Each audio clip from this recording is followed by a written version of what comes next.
கர்த்தருடைய நாமத்திற்கு மகிமை உண்டாவதாக. நான் மறுபடியும் அந்த வசனத்தை வாசிக்கிறேன். சங்கீதம் 27 சங்கீதம் அதனுடைய 14வது வசனம். கர்த்தருக்கு காத்திரு, அவர் உன் இருதயத்தை ஸ்திரப்படுத்துவார். திடமனதாய் இருந்து கர்த்தருக்கே காத்திரு. இந்த நாட்கள் நாம் கர்த்தருக்காய் காத்திருக்கிற நாட்கள். தேவனுடைய வருகையின் நாட்கள் சமீபமாக இருக்கிறது. இந்த காலை வேளையில் தேவனுடைய வார்த்தைக்காய் நாம் காத்திருக்கிறோம். தேவனுடைய நன்மைக்காய் காத்திருக்கிறோம். நெடுநாட்கள் காத்திருக்கிற அந்த காரியத்தில் கர்த்தர் நன்மை செய்ய வேண்டும் என்று காத்திருக்கிறோம். உங்கள் பிள்ளைகளுடைய விஷயமோ, தொழில் விஷயமோ, சரீர பிரகாரமான ஆசீர்வாதங்களோ, அல்லது நீங்கள் ஆசைப்படுகிற விரும்புகிற எந்த காரியமாக இருந்தாலும் சரி, அவைகள் நடைபெற வேண்டும் என்று நீங்கள் காத்திருக்கிறீர்கள் என்றால் கர்த்தர் இந்த நாளிலே அவைகளை உங்கள் கண்கள் காணும்படி உங்கள் கண்களுக்கு முன்பாக நிறுத்துகிற நாட்களாக இருக்கும். நாம் ஆதியாகமம் 22 அதிகாரம் 5 வசனத்தில் முதல்ல இந்த வார்த்தையை நாம் வாசிக்கிறோம். காத்திருங்கள், நானும் பிள்ளையாண்டானும் போய் பலி செலுத்தி விட்டு அதை தேவனை தொழுது கொண்டு திரும்பி வருவோம் அப்படின்றாங்க. கீழே வேலைக்காரர்கள், ஆபிரகாமுடைய வேலைக்காரர்கள் கழுதைகளோடு கூட காத்திருக்கிறார்கள். மலையில் என்ன நடந்துச்சுன்னு அவங்களுக்கு தெரியாது. ஆபிரகாம் சொல்லிட்டு போகிறார், காத்திருங்கள் அப்படின்னு சொல்லி. அவர்கள் காத்திருந்தார்கள். அப்போ காத்திருக்கிறது அப்படின்னாச்சுன்னா என்ன அர்த்தம் அப்படின்னா, ஒன்றை எதிர்பார்த்து காத்திருக்கிறது. காத்திருப்பதற்கு ஒரு நோக்கம் உண்டு, ஒரு திட்டம் உண்டு, அதுக்கு பின்னாடி ஒரு செயல் உண்டு. இன்றைக்கு பரலோக தேவன் நம்மை குறித்து சொல்லுகிறார், கர்த்தருக்கு காத்திரு, மனிதனுக்கு அல்ல. அந்த ஆபிரகாமின் வேலைக்காரர்கள் மனிதர்களுக்காக காத்திருந்தார்கள். அவர்கள் வருவார்கள், எப்போ வருவார்னு தெரியாது, ஆனால் வருவார்கள் என்று காத்திருந்தாங்க. நமக்கு கர்த்தர் சொல்லுகிறார், கர்த்தருக்காக காத்திரு. காத்திருப்பது என்பதை, அந்த வார்த்தையை நாம் நன்றாய் புரிந்து கொள்ள வேண்டும். ஏன் அப்படின்னு சொல்கிறேன்னா, நாம் காத்திருக்கிற அந்த நாட்களில் தான் நம்முடைய கண்களுக்கு மறைவாய் கர்த்தர் பலத்த காரியங்களை செய்கிறார். ஆபிரகாமின் வேலைக்காரர்கள் கீழே காத்திருக்கிறாங்க, அந்த மோரியா மலைக்கு கீழே. அதே மலைக்கு மேலே தேவன் சிலுவை மரணத்துக்கு இணையாக பேசப்பட போகிற ஒரு பெரிய காரியத்தை அந்த பகுதியில் செய்தார். அது இந்த வேலைக்காரர்களுடைய கண்களுக்கு தெரியாது. அவங்க ஏன் காத்திருக்க சொன்னாங்கன்னு அவங்களுக்கு தெரியலை. ஆனால் நமக்கு தெரியும், கர்த்தர் இன்றைக்கு நம்மை காத்திருக்கும்படி வைக்கிறார். நாம் கர்த்தருக்காக காத்திருப்போமே ஆனால் நம்முடைய வாழ்க்கையில் தேவன் பலத்த காரியங்களை கர்த்தர் செய்வார். மனுஷனுக்கு காத்திருக்கும் பொழுது அந்த மனிதனுக்கு பிடித்த மாதிரி நடை சில நேரங்களில் நம்ம பார்க்குறோம். நமக்கு பிடிச்சவங்க யாராவது முன்ன பின்ன தெரியலை, ஆனால் பேசியிருக்கிறோம். அப்போது அவங்கள பார்க்க போகணும். இப்படி வச்சுக்கிடுவோமே, இப்போ சில நேரங்களில் யூஎஸ்லேருந்து இங்கே வர்றாங்க சில தாய்மார்கள். நான் பார்த்துருக்கிறேன், 3 பேரை மீட் பண்ணியிருக்கிறேன். ஐடா ஆண்டி, அப்புறமேலு சாந்தி ஆண்டி, அப்புறம் கலா ஆண்டி, இவங்களெல்லாம் மீட் பண்ணியிருக்கிறேன். இவங்களெல்லாம் நான் பார்த்தது கிடையாது. ஃபஸ்ட் டைமாக அவங்கள என்னை பார்க்கணும் அப்படின்னு சொல்லி வந்திருக்கும் பொழுது, அப்போது என்ன அவங்கள பார்க்கும்போது என்ன பேசணும், என்னெல்லாம் பண்ணணும் அப்படின்னு சொல்லி நான் ஜோம் பண்ணி அவங்களுக்கு ஏதாவது ப்ரெசன்ட் பண்ணணும்னு சொல்லி சிலரெல்லாம் பார்க்க போகும்போது சில புக்ஸ் எல்லாம் வாங்கிட்டு போவோம். அப்படின்னா அர்த்தம் என்னென்னா, யாரை சந்திக்க போகிறோமோ அவர்களுக்கு நாம் அவரை பார்க்க விரும்புகிறோம் என்பதை காட்டுவதற்கு ஏதோ ஒன்றை செய்கிறோம். அதுக்கு தகுந்த மாதிரி நம்முடைய நடை உடை, நம்முடைய பேச்சு, நம்முடைய போக்குவரத்து எல்லாவற்றுமே நம் மாற்றுகிறோம். இங்கே வேதம் சொல்லுகிறது, கர்த்தருக்கு காத்திரு. அப்போ தேவனுக்கு காத்திருக்கும் பொழுது தேவன் விரும்புகிற அந்த காரியத்தின்படி நம்முடைய சரீரத்துக்குள்ளோ நம்முடைய ஆவிக்குரிய வாழ்க்கையிலும் சில மாற்றங்களை கர்த்தர் எதிர்பார்க்கிறார். இப்போ கர்த்தருக்கு காத்திருப்பதுனா என்ன அப்படின்னு பார்த்தீங்கன்னா, அந்த சங்கீதம் 27 நம்ம பார்க்குறோம். தாவீது ராஜாவினுடைய அந்த விருப்பங்கள் நிறைய எழுதப்பட்டிருக்கு. ஒரு பெரிய யுத்த களத்தில் அவர் நிற்கிறார். அவர் சொல்லுகிறார், உம்மாலே ஒரு சேனைக்குள் பாய்வேன், ஒரு மதிலை தாண்டுவேன் அப்படின்றார். அப்படின்னா அர்த்தம் என்னன்னா, இவர் தனி ஒரு மனுஷனாக நிற்கிறார். இவரை சுற்றிலும் ஏராளமான படை வீரர்கள் நிற்கிறாங்க. ஒரு குறிப்பிட்ட எல்லையை தாண்டி போக முடியலை. இவருக்கு துணை செய்ய ஆள் இல்லை, என்ன பண்ணணும்னு தெரியலை. அப்போ அவர் தன்னுடைய விசுவாசத்தை அறிக்கை பண்ணுகிறார், உம்மாலே ஒரு சேனைக்குள்ளே பாய்வேன். இன்றைக்கி எத்தனை பேருடைய வாழ்க்கையில் இப்படிப்பட்ட சில போராட்டங்கள், நெருக்கங்களுக்கு மத்தியில் போய்கிட்டு இருக்கிறீங்க. நான் தனி ஒரு மனுஷனாக நின்றுக்கிட்டு இருக்கிறேன், தனி ஒரு மனுஷனாக போராடி கொண்டிருக்கிறேன். என்னை சுற்றிலும் எனக்கு ஆதரவாக இருக்கிற சூழ்நிலைகளை பார்க்கலும் எதிராக இருக்கிற சூழ்நிலைகள் தான் இந்த நாட்களில் அதிகமாக இருக்கிறது. என்ன செய்யணும்னு தெரியலை, அதனால் கர்த்தரை மட்டுமே நான் நம்பிக்கையாக நம்பி இருக்கிறேன் அப்படின்னு சொல்லி தாவீது சொன்னதை போல நீங்களும் சொல்லக்கூடிய சூழ்நிலையில் இருக்கிறீங்களா? ஆண்டவர் உங்களை பார்த்தா சொல்கிறாரு, கர்த்தருக்கு காத்திரு. அடுத்து அவர் சொல்கிறாரு, கர்த்தருடைய ஆலயத்தை குறித்து அவர் சொல்லுகிறாரு. 4ஆம் வசனம், 5ஆம் வசனம், 6ஆம் வசனத்தில் அவர் சொல்லுகிறாரு, நான் ஒன்று தான் ஆசை அப்படின்றார். ஒரே ஒரு ஆசை தான் அந்த பூமியில் எனக்கு. அது என்னென்னா, கர்த்தருடைய ஆலயத்துக்கு உள்ளே போகணும். அந்த காலத்தில் பாருங்கள், ஆலயத்துக்குள்ளே போகணும் அப்படின்றது பெரிய கனவு. எல்லாரும் உள்ளே போயிட முடியாது. இன்னும் சொல்லப்போனால் தாவீதனுடைய அந்த வாழ்க்கை சரித்திரத்தில் ஒவ்வொரு ஆண் பிள்ளைகளுக்கும் வருஷத்தில் 3 முறை கர்த்தருடைய ஆலயத்தில் பலி செலுத்தப்படும். ஆனால் தாவீது ராஜாவாய் அபிஷேகம் பண்ணப்படுகிற நாள் வரைக்கும் அவர்களுக்கு அது செய்யப்பட்டதே கிடையாது. ஒவ்வொரு முறையும் அந்த காம்பவுண்டுக்கு வெளியில், அந்த பிரசாரத்துக்கு வெளியில் நின்று அப்படி எட்டி பார்ப்பார், அங்கே என்ன நடக்குது அப்படின்னு சொல்லி. அப்படி பார்த்துட்டு அவருக்குள்ள வருடக்கணக்காக ஒரு ஆசை இருந்துச்சு, கர்த்தருடைய ஆலயத்தை பார்க்கணும், கர்த்தருடைய ஆலயத்தில் அந்த மகிமையை பார்க்கணும், அதுக்குள்ளே என்ன இருக்குன்றதை நான் ஆராய்ச்சி பண்ணணும் அப்படின்னு சொல்லி அவருக்கு ஒரு பக்கம் ஆசை. அதாவது இவைகள் நிறைவேறாத ஒரு நெடுநாள் ஆசை. இப்படிப்பட்ட ஒரு சூழ்நிலையில் நாம் இன்றைக்கு போய்கொண்டிருக்கிறோமா? ஆவிக்குரிய வாழ்க்கையில் ஒரு குறிப்பிட்ட வரங்களுக்காய், ஒரு குறிப்பிட்ட கிரியைகளுக்காய், ஒரு குறிப்பிட்ட ஊழியங்களுக்காய் நான் 2 நாள் காத்திருக்கிறேன். அப்படிப்பட்ட ஒரு அழுத்தம் என் இருதயத்தில் இருக்குது. நிறைய பேஷண்ட்டுகளை நான் சந்திக்கிறேன், நிறைய நோயாளிகளை நான் சந்திக்கிறேன்.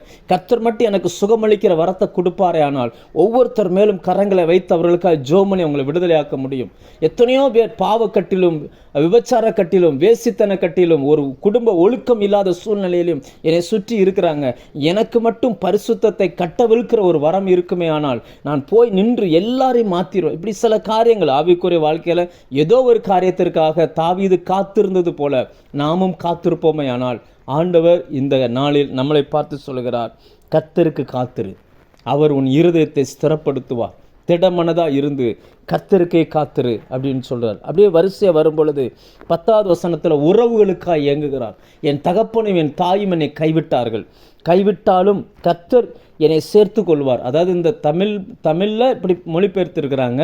ஆனால் ஒரிஜினல் எப்படி இருக்குன்னா, தகப்பனும் தாயும் என்னை கைவிட்டார்கள், நான் கருவில் இருக்கும் பொழுதே நான் வெறுக்கப்பட்ட ஒரு மனுஷனாக இருக்கிறேன், என்னை சுற்றிலும் என் வீட்டில் ஒரு பெரிய குடும்பம், அவருடைய பேரை சொன்னால், அவங்க அப்பா பேரை சொன்னால் ஆளுகிற ராஜாவுக்கு தெரியும் இவன் யாருடைய மகன்னு சொன்னால் ஆளுகிற ராஜாவுக்கு அவங்க அப்பாவுக்கு தெரியும். அப்படிப்பட்ட அந்த தகப்பனார் அவ்வளோ பிரபலமானவர், வீட்டில் இருக்கிற எல்லாரையும் இராணுவத்தில் படிக்க வைக்கிறார், எல்லாருக்கும் வேலை வாங்கி கொடுக்கிறார், ரொம்ப பிரபலமானவர். ஆனால் சொந்த பிள்ளையின் அந்த தகப்பனும் தாயினுடைய அன்புக்காக ஏங்கி நிற்கிறார். அவர் தேவனிடத்தில் கேட்குறார், என் அப்பாவும் அம்மாவும் என்னை கைவிட்டாங்க, அவங்களுடைய அன்பு எனக்கு கிடைக்கல, நீங்கள் தான் எனக்கு அந்த அன்பை தந்திருக்கிறீங்க, உங்ககிட்ட இருந்து தான் அந்த அன்பை நான் அனுபவிக்கிறேன் அப்படின்னு சொல்லி உறவுகளுக்காக ஏங்குகிறார். இந்த நாட்களில் எத்தனை நபர்கள் இப்படிப்பட்ட உறவுகளுக்காக நம்ம ஏங்குகிறோம்? வீட்டில் இருக்கிறவர்கள் முகம் கொடுத்து பேச மாட்டாங்க, அந்த வயதுக்கு தகுந்த அந்த மரியாதையை கொடுக்க மாட்டாங்க, வேலை செய்கிற இடங்களில் எனக்கு தகுந்த அந்த மரியாதை கிடைக்க மாட்டேங்குது, எனக்கு கிடைக்க வேண்டிய நியாயமான கிடைக்க வேண்டிய விஷயங்கள் கிடைக்க மாட்டேங்குது. எத்தனை வீடுகளில் பிள்ளைகள் எரிஞ்சு விழுகிறாங்க. ஒரு சாதாரண விஷயத்த, அன்பாக சொல்ல வேண்டிய விஷயத்த எரிஞ்சு விழுகிறாங்க. டக்குன்னு இருதயத்தை உடைக்கிற மாதிரியான வார்த்தைகளை பேசுகிறார்கள். உறவுகளால் காயப்பட்ட எத்தனை நபர்கள் இப்படி உண்டு. தாவீது அப்படிப்பட்ட ஒரு சூழ்நிலையில் அவர் நிற்கிறார். அப்படி சூழ்நிலையில் நிற்கும் பொழுது அடுத்து 4வது பார்த்தீங்க அப்படின்னாச்சுன்னா 13வது வசனத்தில் நானோ அப்படின்றார். இவ்வளோ பிரச்சனை எனக்கு இருக்குது, இவ்வளோ பிரச்சனை. ஒரு பக்கம் போராட்டம், ஒரு பக்கம் ஆவிக்குரிய வாழ்க்கையில் ஒரு திருப்தி இல்லை, ஒரு நிராசையான சூழ்நிலை. அடுத்து வீடுகளுக்குள்ள தேவையான அந்த ரெஸ்பெக்ட் கிடைக்கல. ஒரு மனுஷனுடைய ஆதாரமே அவனுடைய குடும்பம் தான். அந்த குடும்பத்திலே எனக்கு தேவையான எதுவுமே கிடைக்கல, எனக்கான அங்கீகாரம் கிடைக்கல. அடுத்து அப்படியே நிறைய, ஏன்னா நான் இவைகளை உங்களுக்கு பிரசங்கிக்க விரும்பலை, கர்த்தர் வேற காரியம் சொன்னார். ஆனால் இவைகளை ஆண்டவர் ஏன் இதை பேச சொல்கிறார் அப்படின்னாச்சுன்னா, நானோ அப்படின்றார். அப்படின்னா அர்த்தம் என்னென்னா, என்னை சுற்றிலும் ஏராளமான பிரச்சனைகள் இருந்தாலும் எனக்கு ஒரே ஒரு நம்பிக்கை தான் இருக்குது. என்னன்னா, ஜீவனுள்ளவருடைய தேசத்தில் கர்த்தருடைய நன்மையை காண்பேன் என்று விசுவாசியாது இருந்தால் கெட்டு போயிருப்பேன். இவ்வளவு பிரச்சனைகள் இருந்தாலும் கர்த்தர் எனக்கு நன்மை செய்வார் என்கிற அந்த விசுவாசத்தோடு தாவீது காத்திருந்தது போல நீங்களும் அப்படிப்பட்ட விசுவாசத்தோடு காத்திருப்பீங்கன்னா ஆண்டவர் உங்களை பார்த்தான்னு சொல்கிறார், கர்த்தருக்கு காத்திரு. ஆண்டவர் நம்மை மறக்கலை, நம்ம சூழ்நிலைகளை அவர் மறக்கலை. மனிதன் அல்ல அவர். மனிதனுக்கு நீங்கள் சொன்னால் புரியும், தேவனுக்கு உங்கள் பெருமூச்சே புரியும், நீங்கள் விடுகிற அந்த பெருமூச்சே புரியும், நீங்கள் பார்க்குற அந்த பார்வையே புரியும். மனுஷனுக்கு புரியாத நம்முடைய உள் உணர்வுகளை நன்றாய் புரிந்திருக்கிறவர் ஆண்டவர் சொல்லுகிறார், நான் உன்னை சரியாய் புரிந்து இருக்கிறேன், உன்னை என் உள்ள கையில் வரைஞ்சிருக்கிறேன், கர்த்தருக்கு காத்திரு. அதாவது ஒரு கூட்டுப்புழு, அதாவது நம்ம வண்ணத்து பூச்சி பார்த்துருப்பீங்க இல்லையா, ஒரு புழுவாக இருக்கிறது, அடுத்து சின்னதாக அப்படி இலையில ஒட்டி இருக்கும், அடுத்து ஒரு புழுவாக கொஞ்சம் வளரும், அடுத்து கூட்டு புழுவாக அப்படி மாறும். இந்த வளர்ச்சியை நோக்கி பார்த்தீங்க அப்படின்னு கவனித்து பார்த்தால் மனிதனால் விரும்பக்கூடிய இடத்துல அந்த புழுக்கள் இல்லை. ஆனால் கொஞ்சம் காத்திருந்து கொஞ்ச நாட்கள் அது காத்திருக்கும் பொழுது இந்த உலகமே விரும்பக்கூடிய ஒரு அழகான வண்ணத்து பூச்சியாய் கர்த்தர் அதை அதுக்குள்ளே வச்சிருப்பார். அதனுடைய உருமாற்றம் அடுத்த மறுரூபம் ஆகும் பொழுது எப்படி இருக்கும்னா அழகான ஒரு வண்ணத்து பூச்சியாக மாறிடும். இது அந்த கூட்டுப்புழுவாக இருக்கும் பொழுது இதை வெறுப்பாய் அருவருப்பாய் பார்த்த அந்த மனிதர்களுடைய கண்கள் இப்பொழுது இது வண்ணத்து பூச்சியாக மாறின பிறகு ஆச்சரியமாய் விரும்பக்கூடிய ஒன்றாய் பார்ப்பார்கள். அப்படிதான் தேவன் சாதாரண ஒரு புழுவுக்குள்ளேயே இவ்வளவு பெரிய மாற்றங்களை வைத்திருப்பாரே. ஆனால் அவருடைய சாயலில் அவருடைய ரூபத்தின்படியும் அவருடைய சாயலின்படியும் உருவாக்கப்பட்டு நமக்காக இந்த பூமிக்கு தன்னுடைய குமாரனை அனுப்பி சிலுவையில் மரிக்க வைத்து அவருடைய ஆவியை நமக்குள்ள கொடுத்து அப்பா பிதாவேன்னு கூப்பிட வச்சு அவருடைய வருகைக்காய் காத்திருக்கிற உங்களுக்குள்ள எப்படிப்பட்ட மாற்றங்களை கர்த்தர் உண்டு பண்ணுவார். இந்த நாட்களில் கர்த்தருடைய ஆவியானவர் நமக்கு சொல்லுகிறது போல ஒரு கர்த்தருக்காய் காத்திருப்பதுனா என்ன, எதெல்லாம் நம்ம காத்திருக்க சொல்லுகிறார் என்பதை குறித்து நான் உங்களோடு சில காரியங்களை பேச விரும்புகிறேன். காத்திருப்பது நான் அடிக்கடி எனக்கு தெரிஞ்ச நபர்கள்ட்டையும் சொல்லுவேன். நான் ஜெபத்திலே அடிக்கடி உச்சரிக்கிற சில வார்த்தைகளில் ஒன்று சங்கீதம் 104:27 அந்த கடலில் விளையாடும்படி கர்த்தர் உண்டு பண்ணின திமிங்கலங்கள், அந்த திமிங்கலங்களை குறித்து சொல்லும் பொழுது அதில் ஒரு வார்த்தை, அழகான வார்த்தை வரும். அவைகள் நீர் எப்பொழுது ஆகாரம் தருவீர் என்று உமக்கு காத்திருக்கும், நீர் கொடுக்க அவைகள் வாங்கி கொள்ளும். நீ யோசிச்சு பாருங்க, கடலில் இருக்கிற திமிங்கலத்தை இதுவரைக்கும் எத்தனை திமிங்கலம் இருக்குன்னு யாருமே கண்டுபிடிச்சது கிடையாது, உள்ளே போய் கண்டுபிடிக்கவும் முடியாது. காடுகளில் இருக்கிற விலங்குகளை மனிதனால் கண்டுபிடிக்க முடிகிறது, காடுகளில் இருக்கிற பறவைகளை கண்டுபிடிக்க முடிகிறது, என்னென்னவோ ஆராய்ச்சி பண்ணுறாங்க. ஆனால் தண்ணிக்குள்ளே கடலுக்குள்ளே எத்தனை திமிங்கலம் இருக்குன்னு யாராலையும் கண்டுபிடிக்க முடியாது. ஆனால் அத்தனை திமிங்கலங்களும் கர்த்தருடைய கரத்திற்காக காத்திருக்கிறது.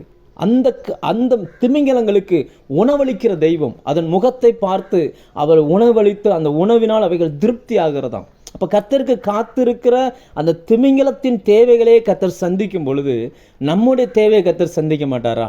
தேவ சாயலில் நாம் உருவாக்கப்பட்டிருக்கிறோம். நமக்காக கர்த்தர் எந்த எல்லைக்கும் போய் கிரியை செய்வார். சரி, இப்போ காத்திருக்கிறதுனா என்ன அப்படின்னாச்சுன்னா, ஏற்கனவே நேற்று இந்த வார்த்தையை நான் ஏன் எனக்குள்ள ஆண்டவர் வச்சார் அப்படின்னாச்சுன்னா, நேற்று ஒரு சகோதரி எனக்கு கவுன்சிலிங்காக ஃபோன் பண்ணியிருந்தாங்க. அப்போ அவங்க சொன்னாங்க, நான் அவங்களுக்கு ஜெபம் பண்ணிட்டு சொன்னேன், ஆண்டவர் இந்த வசனத்தை சொல்லுகிறார், கர்த்தருக்கு காத்திருக்க சொல்கிறார் அப்படின்னோடனே அவங்க கோவப்பட்டாங்க. எத்தனை வருஷம் நான் காத்திருக்கிறேன்னு உங்களுக்கு தெரியுமா பாஸ்டர்? எத்தனை வருஷம் என்னையால் காத்திருக்கிறதுக்கு என் சரீரத்தில் பலன் இல்லை, என்னுடைய மனசுலையும் பலன் இல்லை, நான் எதிர்பார்த்துருக்கிற அந்த நன்மைகள் எனக்கு கிடைக்க மாட்டேங்குது, என்னால் கோவப்படவும் முடியலை, எதுவுமே செய்ய முடியலை அப்படின்னாங்க. அப்போ தான் காத்திருக்குதல்னா என்ன? வெறுமனே நாட்களை தள்ளுவதா, வாரங்களையும் மாதங்களையும் வருஷங்களையும் கழித்து போடுவதா காத்திருப்பது அப்படின்னா அப்படி இல்லை, அப்படி அல்ல. தேவன் அதை அப்படி சொல்லவில்லை. காத்திருப்பதுனா என்ன அப்படின்னாச்சுன்னா, இப்போ தேவன் தாவீதுக்கு ஒரு ராஜரிக அபிஷேகத்தை கொடுத்துருக்கிறார். அந்த ராஜரிக அபிஷேகம் கிடைச்ச உடனே அடுத்த நாளே அவர் சிங்காசனத்துக்கு போயிடல. ஆண்டவர் ஏன் அவங்கள திரும்பவும் போய் மறுபடியும் சில காரியங்களை அனுமதிக்கிறார் அப்படின்னா, தேவன் குறித்த அந்த வேலை வருகிற வரைக்கும், தேவன் குறித்த அந்த சீட்டில் உட்காரணும் அப்படின்னா அதுக்கு தனிப்பட்ட விதத்தில் நிறைய தகுதிகள் தேவைப்பட்டுச்சு. ஒரு ஆடு மேய்க்கிற ஆளை கொண்டு போய் அங்கே உட்கார வைக்க முடியாது. ஒரு ராஜாவை உட்காரணும்னா ராஜாவுக்கு தகுந்த பேச்சு வேணும், ராஜாவுக்கு தகுந்த முடிவெடுக்கும் திறன் வேணும், ராஜாவுக்கு தகுந்த ஆளுகிற தன்மை வேணும். இவைகள் எல்லாம் உருவாக்குவதற்கு எப்படி உருவாக்கும்? ஒரு மனுஷனுக்குள்ள கர்த்தருடைய வார்த்தை வந்து அந்த மனுஷனுக்குள்ள இருக்கிற அறியாமையெல்லாம் எடுத்து போட்டு அவனை ஒரு உருவா மாற்றி அவனை ஒரு நல்ல ஒரு மாற்றத்துக்குள்ளே கொண்டு வந்து தேவன் வைத்திருக்கிற அந்த நன்மைக்கு நேராய் அவனை உருவாக்கி அதற்கு பிறகுதான் அந்த நன்மையை கர்த்தர் கொடுக்கிறார். ஆனால் இன்னைக்கு எப்படி ஆகிப்போச்சு அப்படின்னாச்சுன்னா, 5 வருஷத்துக்கு முன்னாடி இருந்த அதே கோபம், அதே எரிச்சல், அதே பொறாமை மாறவே இல்லை. ஆனால் என்ன சொல்கிறாங்கன்னா, காத்திருக்கிறேன் அப்படின்றாங்க. வருடம் போவது காத்திருப்பது அல்ல, தேவ சமூகத்தில் காத்திருந்து தெய்வம் வைத்திருக்கிற நன்மைக்கு தகுந்தாற் போல ஆவிக்குரிய வாழ்க்கையில் நம்முடைய உள்ளான மனுஷனில் மாற்றங்களை அனுபவிக்கிற அந்த செயல் இருக்குல்ல, அதை தான் காத்திருப்பது அப்படின்றார். அதைத்தான் காத்திருக்க சொல்கிறார். அது எப்போ வரும், எப்படி வரும், எப்படி ஒரு மனுஷனுக்குள்ளே இருந்து அந்த காரியங்களை கர்த்தர் செய்கிறார். ஒவ்வொரு விதைக்குள்ளும் ஒரு மரத்தை கர்த்தர் ஒளிய வைத்திருக்கிறார். விதைகள் மண்ணில் விழுந்து மரிக்காத வரைக்கும் உள்ளே இருக்கிற மரங்கள் வெளியில் வரப்போகிறதே இல்லை. ஒவ்வொரு மனுஷனுக்குள்ளும் ஒரு வெற்றியாளர்களை கர்த்தர் உருவாக்கி வைத்திருக்கிறார்.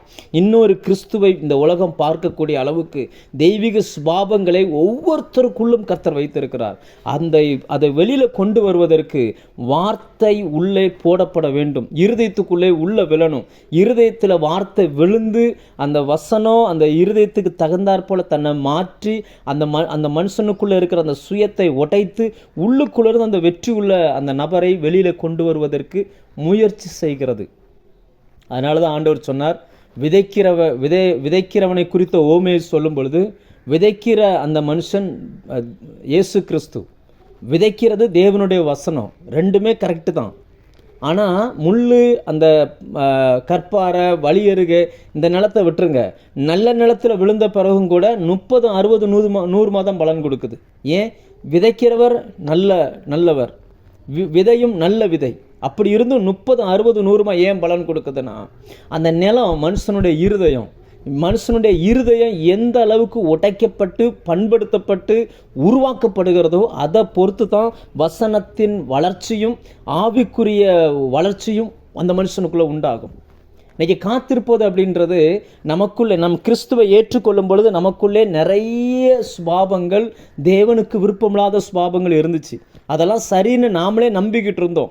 ஆனால் அதற்கு பிறகு அது ஒன்று ஒன்றா நம்மளை விட்டு அது வெளியில் போய் அவருக்கு உகந்த பாத்திரமா அப்படி மாற்றிச்சு பாருங்கள். அந்த செயலுக்கு பேர் தான் காத்திருப்பது.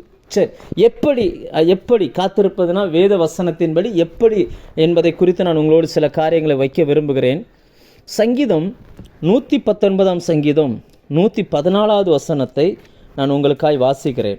அதில் தாவீது ராஜா ஒரு காரியத்தை சொல்கிறார். 114 வசனம், என் மறைவிடமும் என் கேடகமும் நீரே, உம்முடைய வசனத்திற்கு காத்திருக்கிறேன். கர்த்தருக்கு காத்திருப்பதுனா என்ன அப்படின்னாச்சுன்னா, என் மறைவிடமும் என்னுடைய கேடகமும் அவர்தான். அவருடைய வசனத்துக்கு நான் காத்திருக்கிறேன். முதல்ல கர்த்தருடைய வார்த்தைக்காக ஒரு மனுஷன் காத்திருக்கணும். அதாவது இயேசுவை ஏற்றுக்கொள்ளும் பொழுது வெறுமனே ஒரு சாமியை ஏற்றுக்கொள்ளுகிறது இல்லை, இல்லைன்னா ஒரு மதத்தை ஏற்றுக்கொள்ளுகிறது இல்லை, தேவனுடைய வார்த்தையை நாம் ஏற்றுக்கொள்கிறோம். அதற்கு இயேசுவை, அதாவது 2 அழைப்பு இருக்குது வேதத்தில். இயேசு வாழ்ந்த நாட்களில் மத்தேயு 11 அதிகாரம் 28 வசனத்தில் ஆண்டவர் சொல்லும் பொழுது, வருத்தப்பட்டு பாரம் சுமக்கிறவர்களே நீங்கள் எல்லாரும் என்னிடத்தில் வாருங்கள், நான் உங்களுக்கு இளைப்பாறுதல் தருவேன் அப்படின்னு சொன்னார். இந்த அழைப்பை கேட்டு உலகத்தில் ரொம்ப பேர், லட்சக்கணக்கான கோடிக்கணக்கான பேர் வந்தாங்க. ஆனால் அவங்க வாழ்க்கையை கொஞ்சம் யோசிச்சு பாருங்கள், அத்தனை பேருக்கும் அந்த இளைப்பாறுதல் அனுபவிச்சிருக்கிறாங்களான்னா கேள்விக்குறிதான். இன்னொரு அழைப்பு இருக்குது மத்தேயு 4 அதிகாரம் 19 வசனத்தில், என் பின்னே வாருங்கள், உங்களை மனுஷரை பிடிக்கிறதாக்குவேன் அப்படின்னா. என் பின்னாடி வாங்க. அங்கே சொல்லும் பொழுது என்னிடத்தில் வாருங்கள் அப்படின்னார். இங்கே சொல்லும் பொழுது என் பின்னே வாருங்கள் அப்படின்றார். இந்த ரெண்டுக்குமே நிறைய வித்தியாசம் இருக்குது. என்ன அப்படின்னாச்சுன்னு பார்த்தீங்கன்னு சொன்னால், அவர்கிட்ட வர்றது வேற, அவரை ஃபாலோ பண்ணுறது வேற. இன்றைக்கி நிறைய பேர் அவர்கிட்ட வந்திருக்கிறாங்க, ஆனால் அவரை ஃபாலோ பண்ணலை.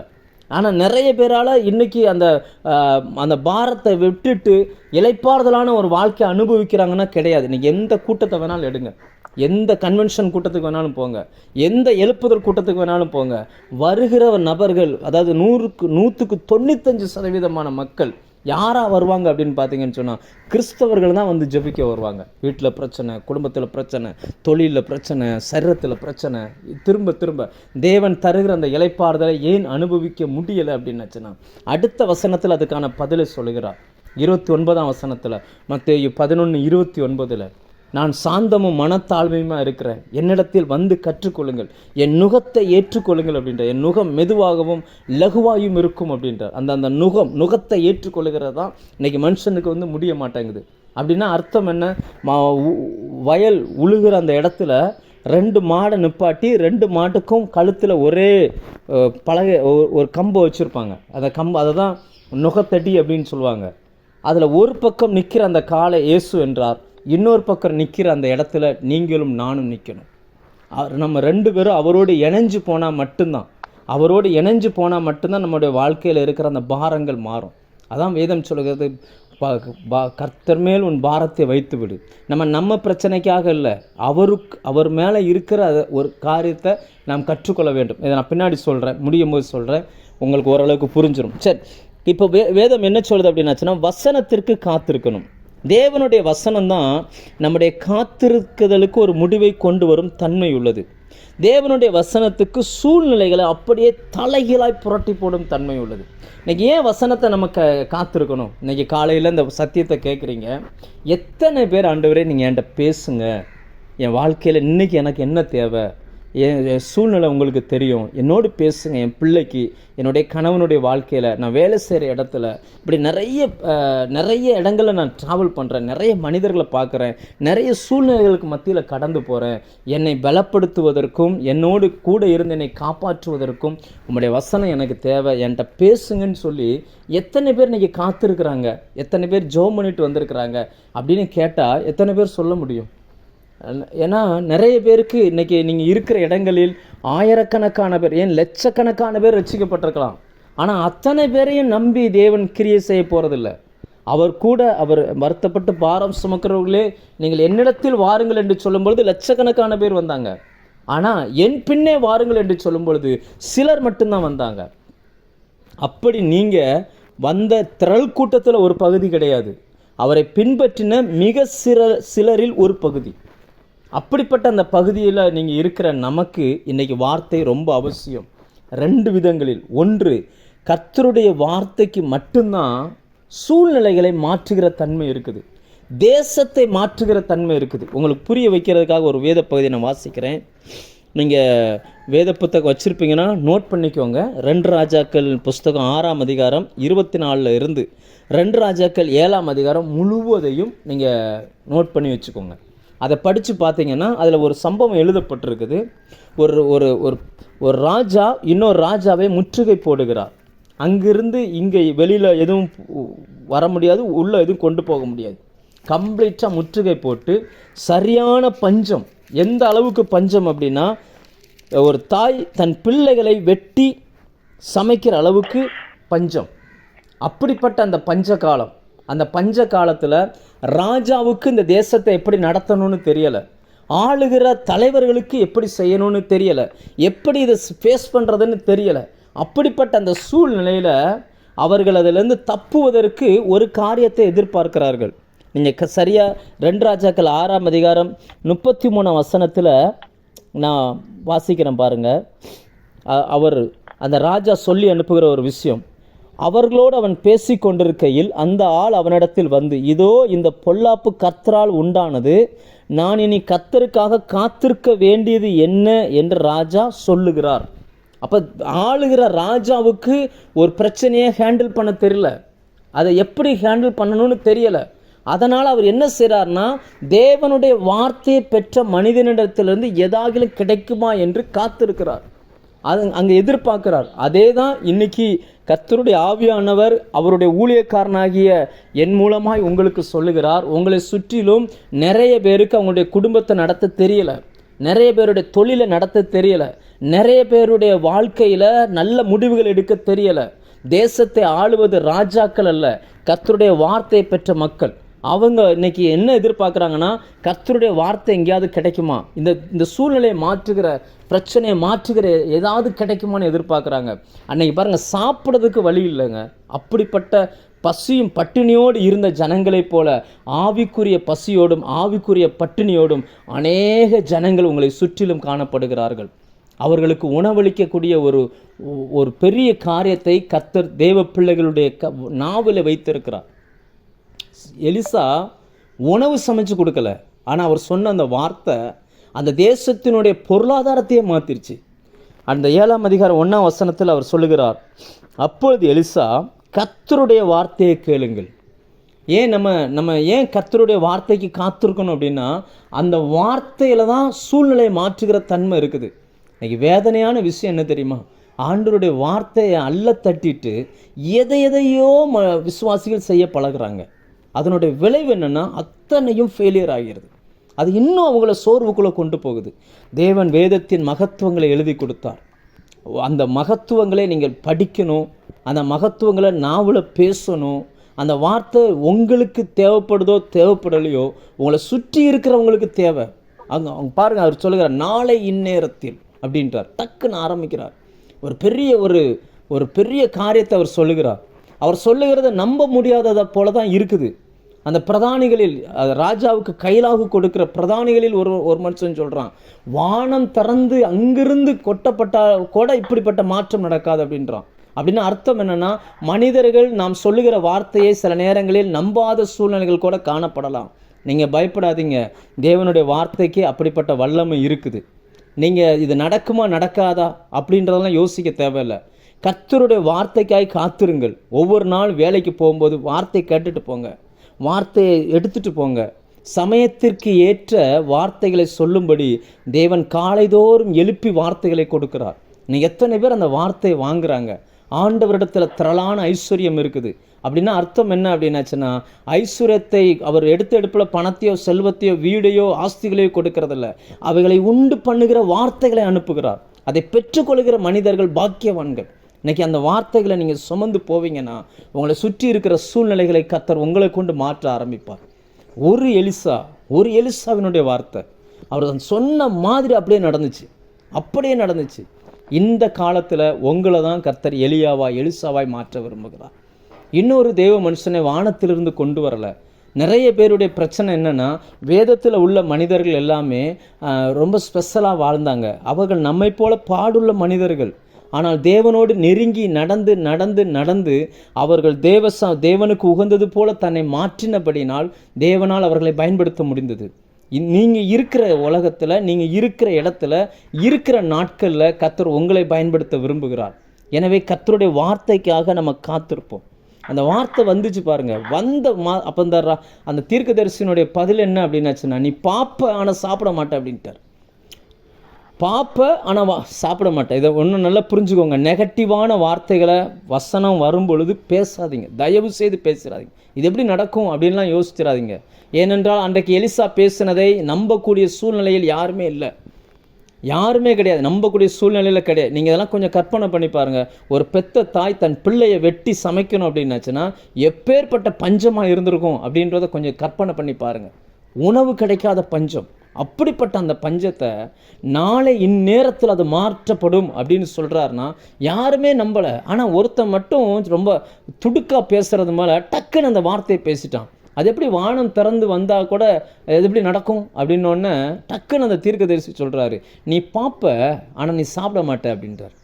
அப்படின்னா அர்த்தம் என்னென்னா, உங்களுக்கு தேவனுடைய வார்த்தையின் மேலே நம்பிக்கை இருந்துச்சுன்னா அந்த வார்த்தையின் ஆசீர்வாதத்தை நீங்கள் அனுபவிப்பீங்க.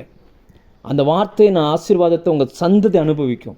அந்த வார்த்தையின் ஆசீர்வாதத்தை உங்கள் தலைமுறைகள் அனுபவிக்கும். அப்படி இல்லை அப்படின்னாச்சுன்னா மற்றவர்கள் அனுபவிப்பார்கள். அதை பார்த்து கொண்டு தான் இருக்கணும். 2 வருஷங்களுக்கு முன்னாடி ஒரு முறை ஒரு நியூ இயர் சர்வீஸில் எங்கள் சபையில் இந்த வார்த்தையை நான் அறிவித்தேன். விசுவாசிக்கிறவன் சாப்பிடுவான், விசுவாசிக்காதவன் பார்ப்பான், அதில் அனுபவிக்கவே மாட்டான். அதே போல் நடந்துச்சு. அந்த 7ஆம் அதிகாரம் முடியும் பொழுது அதே மாதிரி அந்த வார்த்தை அப்படியே இருக்கும். அந்த வாசிக்கிற அந்த வசனத்தை 19, 20 அதற்கு அந்த பிரதானி தேவனுடைய மனுஷனுக்கு பிரதியுத்தரமாக, இதோ கர்த்தர் வானத்தின் மதகுகளை உண்டாக்கினாலும் இந்த வார்த்தையின்படி நடக்குமா என்று சொல்ல, இவன் இதோ உன்னுடைய கண்களினால் அதை காண்பாய், ஆனாலும் அதில் சாப்பிட மாட்டாய் என்றானே, அந்த பிரகாரமாகத்தானே அவனுக்கு நடந்தது. ஒளிமுக வாசலிலே ஜனங்கள் அவனை நெருக்கி மிதித்ததினால் அவன் செத்து போனான். வசனத்துக்காய் காத்திருங்க. உங்களை சுற்றி இருக்கிற ஜனங்களுடைய சூழ்நிலைகள் அந்த வசனத்தினால் மாற்றப்படும். தயவாய் ஆண்டவருடைய வார்த்தையை செவி கொடுங்க, வார்த்தைக்காய் காத்திருங்க. உங்களுக்காக இல்லாட்டாலும் உங்களை சுற்றி இருக்கிற ஜனங்களுக்காகவாது கர்த்தருடைய வார்த்தையை வாங்கி கொண்டு நீங்கள் செல்லும்படி உங்களை அன்பாய் கேட்டுக்கொள்கிறேன். காரணம் என்னென்னா, ஒன்று புரிஞ்சுக்கோங்க, நாம் நமக்காய் வாழுகிறவர்கள் அல்ல. நம்மை கொண்டு அநேகரை போஷிக்கிற இடத்துல கர்த்தர் வச்சிருக்கிறார். எப்படி நடக்கும்னு யோசிக்காதீங்க. தேவனுடைய வார்த்தை வந்துச்சுன்னா எப்படியும் நடக்கும், யாரை கொண்டும் நடக்கும். எப்படிப்பட்ட சூழ்நிலையும் கர்த்தர் மாற்றுவார். நம்ம எல்லாருக்குமே இந்த வேத பகுதி தெரிஞ்சது தான். நீங்கள் வீட்டில் படிச்சுக்கோங்க. கண்களினால் பார்க்கிறது எல்லாமே எதிர்மறையாக இருந்தாலும் அதை எல்லாவற்றையும் நேர்மறையாய் மாற்றுகிற வல்லமை கர்த்தருடைய வார்த்தைக்கு உண்டு. எனவே வார்த்தைக்காக நாம் காத்திருப்போம். அதிகமாக ஜெபம் பண்ணுங்க, அதிகமாய் கர்த்தருடைய வார்த்தையை சுதந்திரித்து கொள்ளுங்கள். ரெண்டாவது, எதற்காக நாம் காத்திருக்க வேண்டும் அப்படின்னா, தரிசனத்திற்காக, நம்மை குறித்து தேவன் வைத்திருக்கிற அந்த தரிசனத்திற்காக காத்திருக்க வேண்டும். ஆபகுக்கு 2ஆம் அதிகாரம் 1-3 வரைக்கும் வாசித்து பார்ப்பீர்களானால், அங்கே அன்னைக்கு வாழ்ந்த அந்த சூழ்நிலையில் அந்த ஜனங்களுக்கு தெய்வ பயம் இல்லை, ஒருவரும் கீழ்ப்படியலை, அவங்க சொல்கிறது எல்லாமே ஏற்கு மாறாவே இருந்துக்கிட்டு இருக்குது. அதை பார்த்து பார்த்து உள்ளத்தின் ஆழத்தில் வேதனையில் இருந்த அந்த தீர்க்கதரிசிக்கு கர்த்தர் சொன்ன வார்த்தை, நான் அதை வாசிக்கிறேன். நான் என் காவலில் தரித்து அரணிலே நிலை கொண்டிருந்து அவர் எனக்கு என்ன சொல்லுவார் என்று அவர் என்னை கண்டிக்கும் போது நான் என்ன உத்தரவு சொல்வேன் என்று கவனித்து பார்ப்பேன் என்றேன். அப்பொழுது கர்த்தர் எனக்கு பிரதியுத்தரமாக, நீ தரிசனத்தை எழுதி அதை கடந்து ஓடுகிறவன் வாசிக்கும்படி பலகைகளிலே தீர்க்கமாக வரை. குறித்த காலத்துக்கு தரிசனம் இன்னும் வைக்கப்பட்டிருக்கிறது. முடிவிலே அது விளங்கும், அது பொய் சொல்லாது. அது தாமதித்தாலும் அதற்கு காத்திரு, அது நிச்சயமாய் வரும், அது தாமதிப்பதில்லை. ஆண்டவர் இந்த வார்த்தையின் மூலம் உங்களுக்கு சொல்லுகிற காரியம் என்னவென்றால், உங்களுக்குன்னு கர்த்தர் வைத்திருக்கிற அந்த தரிசனத்திற்காக நீங்கள் காத்திருங்கள். உங்களை கொண்டு என்ன செய்யணும்னு தேவன் தீர்மானிச்சிருக்காரோ அது நிச்சயமாய் செய்யப்படும். உங்கள் தலைமுறையில் உங்களை கொண்டு கர்த்தர் செய்யப்படும். ஒவ்வொருத்தர் மேலும் ஒவ்வொரு நோக்கத்தை கர்த்தர் வைத்திருக்கிறார். நிச்சயமாக அவங்களை கொண்டு கர்த்தர் செய்வார், செய்யாமல் போகவே மாட்டார். நம்ம சூழ்நிலைகளை பார்க்காதீங்க. சூழ்நிலைகள் நமக்கு சாதகமாக இருக்காது, எல்லாமே எதிராகத்தான் இருக்குது. அன்னைக்கு ஆபகுக்கினுடைய அந்த சூழ்நிலைகள் நீங்கள் 1ஆம் அதிகாரம் படித்து பார்த்தீங்கன்னா முழுவதும் வித்தியாசம். ஆனால் அவர் அதை நினச்சி வேதனைப்பட்டுகிட்டே இருந்தவர். 2ஆவதுல தன் காவலில் அரணில் காத்திருக்கிறேன் அப்படின்றார். அதில் போய் நான் தரித்து இருக்கிறேன். இந்த ஜனங்களை பார்த்து என்ன செய்ய, கர்த்தர் என்ன சொல்வார் பார்ப்போம் அப்படின்னு சொல்லி அந்த வார்த்தையை காத்திருந்தார். அங்கே தான் அந்த வார்த்தை வருகிறது, உன் தரிசனத்துக்காக காத்திரு, தாமதித்தாலும் அது நடக்கும். அநேகருக்கு ஆண்டவர் சில வார்த்தைகளை சொல்லியிருக்கிறார். அந்த வார்த்தைகளுக்கு நாம் கீழ்ப்படியணும். அதாவது பொதுவாக பார்த்துக்கோங்க, வேதத்தில் 3 விதமான கீழ்ப்படிதலை ஆண்டவர் சொல்லுகிறார். ஒரு 3 விதமான கீழ்ப்படிதல். அது கரெக்டாக இருந்துச்சு அப்படின்னாச்சுன்னா உங்களை கொண்டு கர்த்தர் பலத்த காரியங்களை செய்வார். அதாவது என் பின்னே வாருங்கள்னு அழைக்கும் பொழுது ஒரு 3 விதமான மக்கள் கூட்டத்தை நீங்கள் பார்க்க முடியும். முதல் கீழ்ப்படிதல் மார்க்கு 10ஆம் அதிகாரம் 17-22 வரைக்கும் வாசித்து பாருங்கள். அதில் ஒரு மனுஷன் வருகிறான். அந்த மனுஷன் நிறைய வசனங்களை பேசுகிறான். அவன் சொல்கிறான், ஆண்டவரே நான் உம்மை பின்பற்றி வரணும், நல்ல போதகரே, நித்திய ஜீவனை பெற்றுக்கொள்ள நான் என்ன செய்யணும்? அப்போ நிறைய வசனங்களை அவன் சொல்லுகிறான். அதெல்லாம் கேட்ட உடனே ஆண்டவர் சந்தோஷப்பட்டுட்டு சொல்கிறாரு, உனக்கு இருக்கிறதெல்லாம் விற்று தரித்திரர் கொடுத்துட்டு என்ன பின்பற்றி வா அப்படின்ட்டார். அதை கேட்டவன் துக்கத்தோடு திரும்பி போகிறான். அப்படின்னு அர்த்தம் என்ன? அவன் தனக்கு சாதகமான வசனங்களுக்கு கீழ்ப்படிந்தான். அவனுக்கு விருப்பமில்லாத வசனங்கள் வரும்பொழுது அவன் அதற்கு கீழ்ப்படிய மறுக்கிறான். இது ஒரு வகையான கிறிஸ்தவர்கள். இவர்களுக்கு தரிசனம் தாமதமாகும். எப்போ அவர்கள் 100% கம்ப்ளீட்டாக கீழ்ப்படிதலுக்குள்ளே வர்றாங்களோ, எனக்கு பிடிச்சிருந்தாலும், எனக்கு சாதகமான வசனம் வந்தாலும் சரி, ஒருவேளை எனக்கு பிடிக்காத, அதாவது நான் விரும்பாத சில காரியங்களை கர்த்தர் செய்ய சொன்னாலும் சரி, நான் கீழ்ப்படுகிறேன்ற அந்த இடத்துக்கு வருகிற வரைக்கும் அவர்களுக்கு வைத்திருந்த அந்த தரிசனம் வெயிட் பண்ணிகிட்டே இருக்கும். கண்டிப்பாக ஆண்டவர் அவங்களை உடைச்சி உருமாற்றி பயன்படுத்துவார். ஆனால் அவர்கள் லேட்டாகும். 2ஆவது பார்த்தீங்கன்னா லூக்கா 9ஆம் அதிகாரம் 57-58 இந்த வசனத்தை படித்து பாருங்கள். ஒருத்தன் இயேசு அப்படியே சொல்கிறான், நீர் எங்கே சென்றாலும் போய் பின்பற்றி வருவேன் அப்படின்னொன்னே ஆண்டவர் சொல்கிறார், பறவைகளுக்கு கூடு இருக்குது, நரிக்கு குழி இருக்குது, மனுஷகுமாரனுக்கு தலை சாய்க்க இடம் இல்லை. அப்படின்னு அர்த்தம் என்ன? அவன் உணர்ச்சி வசப்படுகிறான். எங்கேருந்து வந்திருப்பான் அப்படின்னு பார்த்தீங்கன்னா, இந்த 5 அப்பம் 2 மீன் பெருக பண்ணின அந்த கோஷ்டியில் உள்ள, அந்த சாப்பிட்ட கோஷ்டியில் உள்ள ஒரு நபர் போல் இருக்குது. வேலை செய்ய வேண்டாம், அவர் பின்னாடியே போனால் அவர் எங்கே படுத்தாலும் படுத்துக்கலாம், எங்கே போனாலும் போய்க்கலாம். மேலோட்டமாக பார்க்குறதுக்கு அவன் கீழ்ப்படுகிறது போல் இருக்குது. ஆனால் தேவன் அப்படி அல்ல. தேவன் எப்போவுமே என்ன செய்வார் அப்படின்னு பார்த்தீங்கன்னா, என்ன செய்கிறோம் என்பதை விட ஏன் செய்கிறோம் என்பதில் அவர் ரொம்ப கவனமாக இருப்பார். இப்போ நான் உங்களுக்கு பிரசங்கம் பண்ணுறேன், நீங்கள் எல்லாருமே நான் பண்ணுற பிரசங்கத்தை தான் கவனிப்பீங்க. ஆனால் ஏன் இந்த பிரசங்கத்தை நான் பண்ணுகிறேன் என்றது அவருக்கு மட்டும்தான் தெரியும். நிறைய காணிக்கை கொடுக்கலாம், நிறைய சாட்சி சொல்லலாம், நிறைய பாட்டு பாடலாம், நீங்கள் என்ன வேணாலும் செய்யலாம். நீங்கள் செய்கிற எல்லா செயலும் என்ன செய்கிறீர்கள் என்பதை உலகம் கவனிக்கும். ஏன் செய்கிறீர்கள் என்பது தேவனுக்கு தெரியும். அதனால் ஆண்டவர் அவனை யூஸ் பண்ணவே இல்லை. ஏன்னா அவன் உணர்ச்சி வசப்பட்டு வந்தவன்.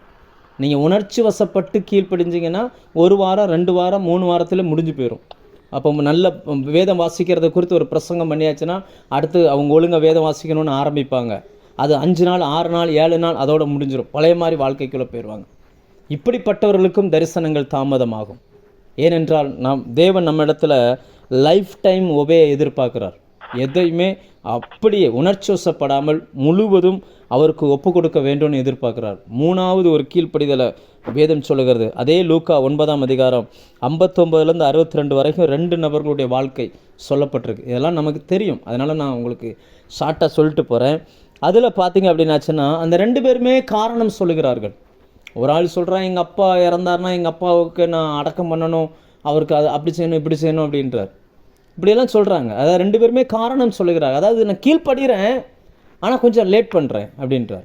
அதாவது நான் ஊழியம் செய்கிறேன், இந்த 1 வாரம் போட்டும், இந்த 10 நாள் போட்டும், என் பிள்ளைக்கு கல்யாணம் மட்டும் முடிஞ்சிட்டோம், அதுக்கப்புறம் பாருங்கள் நான் ஃபுல் டைமு நான் மினிஸ்டரில் தான் இருப்பேன் அப்படிம்பாங்க. அதுக்கப்புறம் தான் பிரச்சனையே ஆரம்பிக்கும். இப்படி நான் நிறைய நபர்களை சந்தித்திருக்கிறேன். ஒரு அரசாங்க ஆஸ்பத்திரியில் தலைமை அந்த நர்ஸு, அந்த செவிலியராக இருந்த ஒரு சகோதரி எனக்கு தெரியும். அந்த சகோதரி சொன்னாங்க, சாத்தூரில் இருக்கிறாங்க. அவங்க ஒரு முறை சொன்னாங்க, மோகன் இன்னும் கரெக்டாக எனக்கு 6 மாதம்தான் இருக்குது நான் ரிட்டையர்ட் ஆகிறதுக்கு. ரிட்டையர்ட் ஆகிட்டேன்னு வச்சுக்கோங்களேன், பைபிள் எடுத்துகிட்டு ஃபுல்லாக ஊழியம் தான், என் நேரம் முழுக்க அப்படி தான் அப்படின்னாங்க. ரிட்டையர்ட் ஆகி வருஷமும் 6 ஆச்சு, இன்ன வரைக்கும் ஒரு ஆத்மா கூட அவங்க ஆதாயம் பண்ணலை. ஏன்னா இவங்க என்ன செய்கிறாங்க அப்படின்னா, கீழ்ப்படுகிறேன் ஆனால் காரணம் சாக்கு போக்குகளை சொல்கிறாங்க. ஸோ இவர்களுக்கும் தரிசனங்கள் உடனே நிறைவேறாது. இந்த 3ல் நம்ம எந்த லிஸ்ட்டில் இருக்கிறோன்றதை பாருங்கள். நாளைக்கு அல்ல, இன்றைக்கே கர்த்தருடைய தரிசனத்துக்காய் காத்திருங்கள். நீங்கள் தாமதிக்கிற ஒவ்வொரு செகண்டும் பரலோக தன்னுடைய வேலையை தாமதித்து கொண்டிருக்கிறது. உங்களை சுற்றிலும் அநேக நபர்கள் பிழைக்கணும், அநேகர் பரலோகத்துக்கு வரணும், அநேகருடைய ஆத்துமாக்களை உங்களை நம்பி கர்த்தர் வைத்திருக்கிறார். அந்த தரிசனத்திற்காக நீங்கள் காத்திருக்கும்படி ஆண்டவர் உங்களை அழைக்கிறார். அந்த தரிசனத்தில் வெயிட் பண்ணுங்கள், காத்திருங்க. அடுத்ததாக நாம் எதற்கு காத்திருக்கணும் அப்படின்னாச்சுன்னா, அப்போஸ்தலர் 1:5 ரொம்ப பிரபலமான சில வசனங்கள் அதில் இருக்குது. ஆண்டவர் சொன்னார், பிதாவினுடைய வாக்குத்தத்தம் நிறைவேற காத்திருங்கள் அப்படின்னார். என்னிடத்தில் கேட்ட பிதாவினுடைய வாக்குத்தத்தம் நிறைவேற காத்திருங்கள். ஆண்டவர் உங்களுக்கு கொடுத்த அந்த வாக்குத்தத்தங்கள் எல்லாம் வெறும் எழுத்துக்களாகவே சொல்லப்பட்டிருக்கிறது, வெறும் எழுத்துக்களாகவே இருக்குது.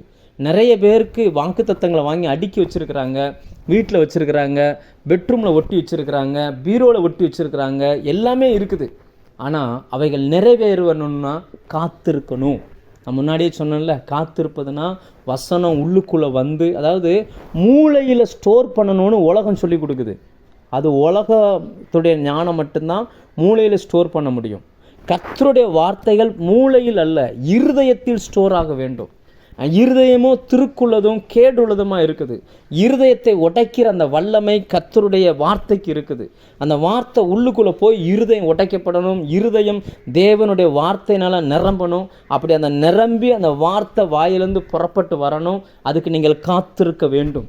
காத்திருந்தால் தான் வாக்குத்தத்தங்கள் நிறைவேறும். அநேக வார்த்தைகளை தேவன் கொடுத்துருக்கலாம், ஆனால் கொடுத்த எல்லா வார்த்தைகளையும் நிறைவேறணுமா வேண்டாமான்றதை முடிவெடுக்க வேண்டிய இடத்துல யார் இருக்கிறா அப்படின்னாச்சுன்னா நாம் தான் இருக்கிறோம்.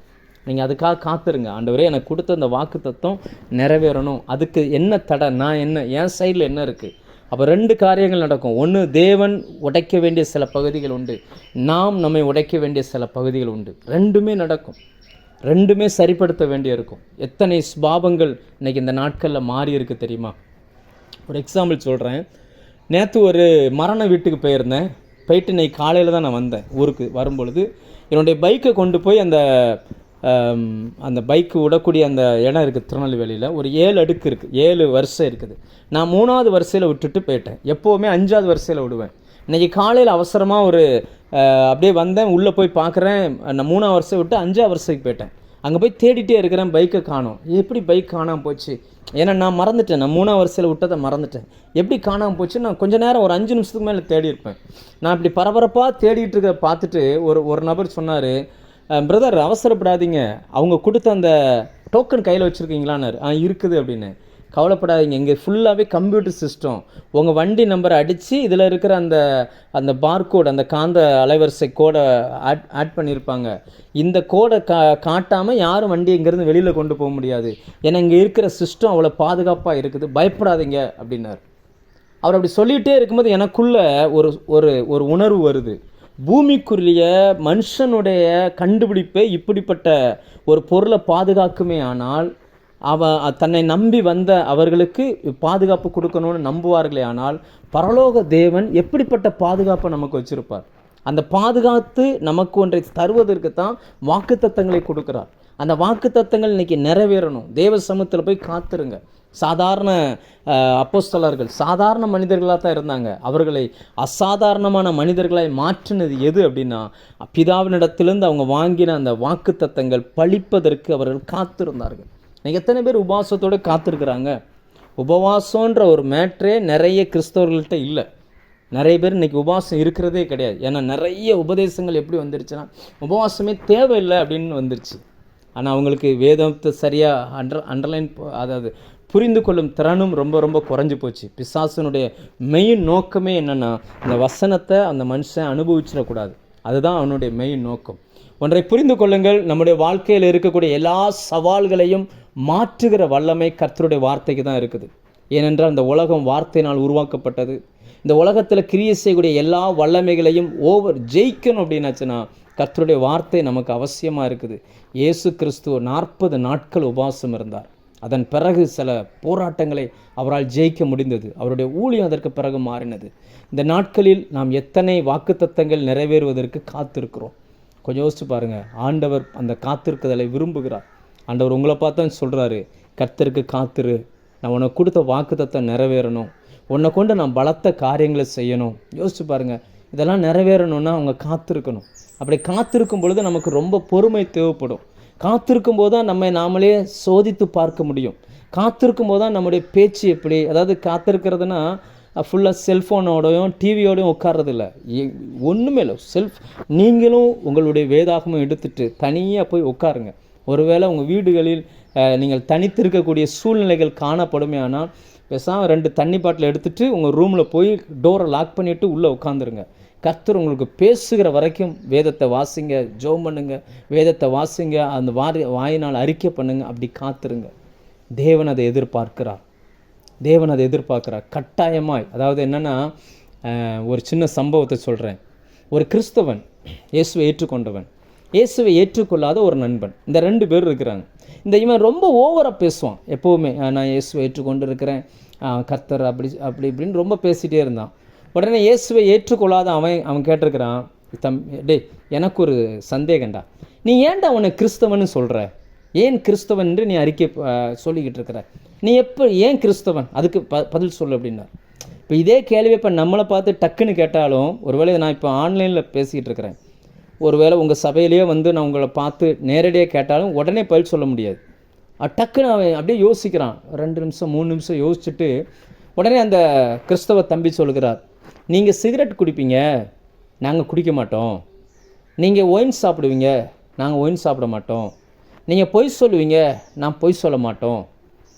நீங்கள் சினிமா பார்ப்பீங்க, நான் சினிமா பார்க்க மாட்டேன், அதனால் நான் கிறிஸ்தவன் அப்படின்ற பதில் சொல்லியிருக்கிறான். உடனே அந்த நபர், அந்த நான் கிறிஸ்டியன் அந்த நபர் அவர் சொன்னாராம், எங்கள் வீட்டில் ஒரு நாய் இருக்குது, அந்த நாய்க்கு சின்னூன்னு பேர். அந்த நாய் இதுவரைக்கும் ஸ்மோக் பண்ணதே கிடையாது, இதுவரைக்கும் ஒயின் குடித்ததே கிடையாது, இதுவரைக்கும் ஒரு பொய் கூட சொன்னதே கிடையாது. நாங்கள் வீட்டில் ஹோம் தியேட்டர் வச்சு சினிமா பார்ப்போம், ஆனால் அந்த நாய் ஒரு நாள் சினிமா பார்த்ததே கிடையாது. உனக்கும் இந்த நாய்க்குட்டிக்கும் என்ன வித்தியாசம் அப்படின்னு கேட்டாராம். ரொம்ப சீரியஸான ஒரு கேள்வி. வாக்குத்தத்தங்கள் நிறைவேற நாம் காத்திருக்கணும். அப்படி இல்லைன்னா நமக்கும் மிருகத்தை போன்ற ஒரு வாழ்க்கைக்கும் என்ன வித்தியாசம்? தேவன் உங்களையும் என்னையும் நம்பி வார்த்தைகளை கொடுத்தார். உங்களால் உங்களை சுற்றி இருக்கிற சூழ்நிலைகளை மாற்ற முடியும் என்று அவர் நம்பினார். நீங்கள் இருக்கிற பகுதிக்கு வெளிச்சத்தை சுமந்து செல்கிற பொறுப்பை நம்பி உங்களுக்குள்ள வார்த்தையை வச்சார். வயசாயிருச்சு, சரத்தில் பலன் இல்லை, இப்படிப்பட்ட காரணங்களை கர்த்தரிடத்தில் நம்ம சொல்லவே முடியாது. நான் ஏற்கனவே சொன்னேன், அந்த 3வது சொன்ன அந்த கீழ்ப்படியாதவன் சொன்ன நிறைய உதாரணங்கள் செய்யாமல் இருப்பதை வைத்து நாம் திருப்திப்படுகிறோம். சில காரியங்கள் நான் செய்ய மாட்டேன், அதனால் நான் கிறிஸ்தவனாக இருக்கேன்னு நம்ம திருப்தியாக இருக்கிறோம். அப்படி இல்லை. நாம் செய்ய வேண்டியது என்னவென்பதை நாம் கற்றுக்கொள்வதற்கு நாம் காத்திருக்க வேண்டும். வேதம் அடுத்ததாக இன்னும் ஒரு காரியத்தை காத்திருக்க சொல்கிறது. டைம் ஆயிடுச்சா? ஓகே, அதையும் சொல்கிறேன். 2 பேதுரு 3ஆம் அதிகாரம் 12ஆம் வசனத்தை பார்த்தீங்கன்னா, இன்றைக்கு நமக்கு அவசியமான ஒரு காத்திருப்பை அது சொல்லுகிறது. 2 பேதுரு 3:12 வசனம். அந்த வசனத்தை நான் வாசிக்கிறேன். தேவனுடைய நாள் சீக்கிரமாய் வரும்படிக்கு மிகுந்த ஆவலோടെ காத்திருங்கள்.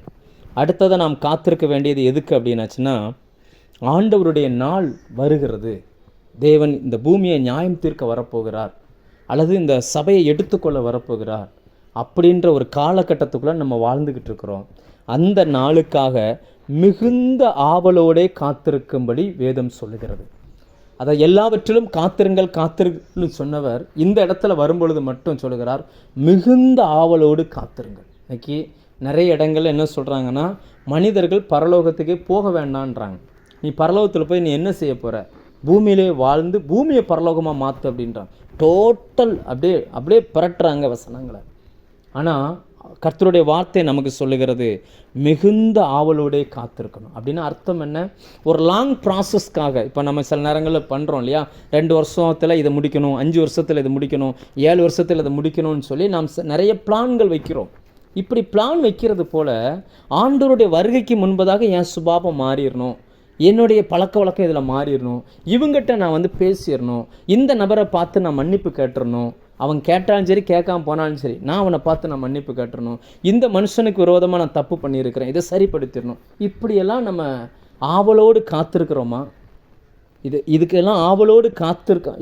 இப்படி நாம் நம்மை மாற்றும்போது மட்டும்தான் ஏன் இதெல்லாம் செய்கிறீங்கன்னு கேட்டால் நம்முடைய உள்ளான மனுஷன் சொல்லுவான், அவருடைய வருகைக்காக நான் ஆவலோடு காத்திருக்கிறேன். ஏன்னா அவர் வரும்பொழுது குற்றமற்றவர்களாய் பிழையற்றவர்களாய் அவருக்கு முன்னாடி நிற்கிறவங்களை மட்டும்தான் ஆண்டவர் எடுத்துக்கொள்ள வருகிறார். அப்படிப்பட்டவங்களை தான் தன்னுடைய மனவாட்டின்னு சொல்லுகிறார்.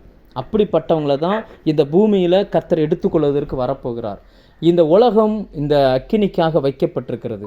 நாம் விசுவாசித்தாலும் சரி, விசுவாசிக்காமல் போனாலும் சரி, நீங்கள் நம்புங்க, நம்பாமல் கூட போங்க, அதை பற்றி மேட்டரே கிடையாது. ஆனால் கர்த்தருடைய வார்த்தையை முன்னிட்டு அவருடைய ஊழியக்காரனாய் நான் இந்த வார்த்தைகளை நான் அறிவிக்கிறேன். ஆண்டவர் சொல்லுகிறார், வருகைக்காக மிகுந்த ஆவலோட மிகுந்த சந்தோஷத்தோட காத்திருங்க. இன்றைக்கி நமக்கு எது மிகுந்த சந்தோஷம்? இதெல்லாம் கேட்டு நிறைய பேருக்கு என்ன ஆகி போச்சுன்னா, அது ஒரு மேட்டராகவே தெரில. பாருங்கள், எது மிகுந்த சந்தோஷம் அப்படின்னா, நமக்கு நம்முடைய காரியங்கள் தான் மிகுந்த சந்தோஷம், இந்த பூமிக்குரிய செயல்கள் மிகுந்த சந்தோஷம். ஆனால் வருங்காலங்கள் கர்த்தர் அடுத்து வரக்குள்ள என்னெல்லாம் அப்படின்றது நமக்கு ஒரு மிகுந்த சந்தோஷமாகவே இல்லை. நாம் கொஞ்சமாக நம்மை மாற்றிக்கொள்வதற்கு நாம் முயற்சி பண்ணுவோமே, ஆனால் அவருடைய வருகைக்கு முன்பதாக நம்மால் நிறைய காரியங்களை நம்மை விட்டு மாற்ற முடியும். கொஞ்சம் யோசிச்சு பாருங்கள். ஆண்டவர் மனுஷனுக்கு 613 கட்டளைகளை கொடுத்தார். 613 கட்டளைகள். நான் ஏற்கனவே சொன்னேன் இல்லையா, அந்த ஏன் நிறைய கிறிஸ்தவர்கள் அந்த இலைப்பாறுதலுக்குள்ளே வரலை அப்படின்னா, ஒரு பக்கம் அவங்க அந்த வார்த்தையை கேட்டிருக்கிறாங்க, இன்னொரு பக்கம் அதுக்கு என்ன செய்யணுமோ அதை செய்யலை. 613 கட்டளைகள் பழைய ஏற்பாட்டில் சொல்லப்பட்டிருக்குது. புதிய ஏற்பாட்டுக்கு வந்துச்சுன்னா ஆண்டவர் அதை 2ஆக மாற்றிட்டார். 2 கட்டளையாக மாற்றிட்டார். உன் தேவனாய கர்த்தரிடத்தில் உன் முழு இருதயத்தோடும் முழு ஆத்மாவோடும் முழு பலத்தோடும் அன்பு கூர்வாயாக. இதுவே முதலாம் பிரதான கற்பனையினர். இதற்கு ஒப்பாயிருக்கிற 2வது கற்பனை என்னவென்றால், உன்னிடத்தில் அன்பு கூறுவது போல பிறனிடத்திலும் அன்பு கூர்வாயாக அப்படின்னார். இந்த 2ஐயுமே இன்றைக்கி செய்யக்கூடிய ஒரு கூட்டத்தை நாம் தேடுகிறோம், அது செய்வதற்கு நாம் பிரயாசப்படுகிறோம். ஆனால் இந்த 2ஐயுமே ஒரே ஒரு காரியம் செய்தால் செய்து விடலாம். இந்த 2ஐயும் செய்கிறதுக்கு ஒன்று செஞ்சால் போதும். ஒன்று செஞ்சால் அந்த 2ஐயுமே செஞ்சிடலாம். அது என்ன அப்படின்னா, அதுதான் ஆத்துமாக்களை ஆதாயம் பண்ணுகிற அந்த காரியம். ஆண்டவரிடத்தில் அன்பு கூறுகிறோம் அப்படின்னு சொல்லுகிறோம். அப்போஸ்தலனாகிய பேதுருவை பார்த்து ஆண்டவர் கேட்டார், சீமோனே, இவர்களில் எல்லாரை பார்க்கலும் என்னிடத்தில் அதிகமாக அன்பாக இருக்கிறாயா கேட்டார்ல. இன்றைக்கி அதே கேள்வியை உங்களை அப்படியே கண்ணை மூடி உங்களை பார்த்து இயேசு கேட்குறதா நீங்கள் நினச்சிக்கோங்க. உங்கள் வீட்டில், உங்கள் சபையில், இந்த ப்ரேயர் லைனில், இல்லை உங்களுக்கு தெரிஞ்ச கிறிஸ்தவங்களில் எல்லாரையும் நிப்பாட்டி, இவர்கள் எல்லாரை பார்க்கிலும் நீ என்கிட்ட அதிகமாக அன்பாக இருக்கிறாயா அப்படின்னு ஒரு கேள்வி கேட்டால் நாம் சொல்லுவோம், ஆமாம் அன்பாக இருக்கிறேன் அப்படின்னு சொல்லி. அப்போ அன்பாக இருந்தால் நீ என்ன செய்யணும்? அடுத்து பேதுருக்கு சொன்னால் அதே வார்த்தையை சொல்வார், என் ஆட்டுக்குட்டிகளை மேய்ப்பாயாக. அப்படின்னு அர்த்தம் என்ன? ஆத்துமாக்களுக்கு நீ ஏதாவது ஒன்று செய், ஆத்துமாக்களை ஆதாயம் பண்ணுவதற்கு ஏதாவது ஒன்று செய், அதுதான் அர்த்தம். ஆத்தும பாரம் இல்லாமல் ஆத்துமாக்களை ஆதாயம் செய்ய முடியாது. ஆண்டவர் ஏன் நம்மளை காத்திருக்க சொல்கிறார் தெரியுமா? அவருடைய சிந்தை என்னன்றதை நம்ம கொஞ்சம் புரிஞ்சுக்கிடணும். அவருடைய பாரம் என்னன்றதை நம்ம கொஞ்சம் புரிஞ்சுக்கிடணும். அவருடைய முதலாவது வேலை என்ன, அவர் எதுக்காக நமக்கு இவ்வளவு பெரிய கிருபைகளை கொடுத்தார், இவ்வளோ பெரிதான ரட்சிப்பை குறித்து நாம் கவலையற்று ஏதோ போகிற போக்கிலே அப்படி போய்கிட்டு இருந்தோம் அப்படின்னாச்சுன்னா ஒரு பிரயோஜனமே இல்லை. இந்த நாட்களில் நான் மாற வேண்டிய நிறைய காரியங்கள் இருக்கிறது. ஒருவேளை ஆண்டவர் இந்த வார்த்தை உங்களுக்குள்ளே பேசியிருப்பார்னா, சில காரியங்களை சொல்லியிருப்பார்னா, நம்ம தயவாய் தாராளமாய் உங்களை நீங்கள் மாற்றிக்கொள்வதற்கு நீங்கள் முயற்சி எடுங்க. கர்த்தர் உங்களுக்கு அதுக்கு உதவி செய்வார். இன்றைக்கி ஆத்துமாக்களை ஆதாயம் பண்ணுவதில் உங்களுடைய பங்கு என்ன பண்ணுகிறோம் என்பதில் ரொம்ப கவனமாக இருங்க.